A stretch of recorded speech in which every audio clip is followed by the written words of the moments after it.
ca nghĩa công chua cú bằng riêng lão sư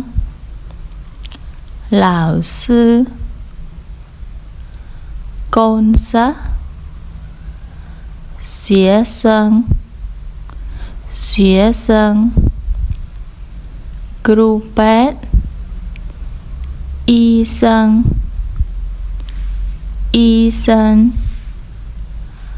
áo xuất cà rấy giáo sư toán bác dạ y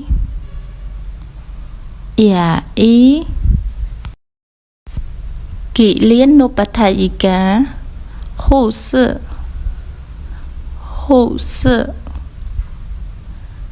chí và có sang dẫn nẹ kết lối sâu in dẫn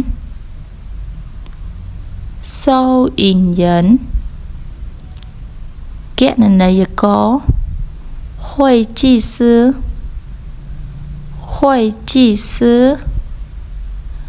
nẹ rốt tóc phục vụ viên nẹ bạc lán sư chi bồ lý chỉnh trá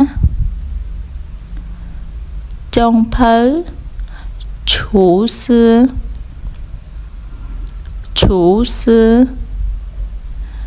các sẽ có nông民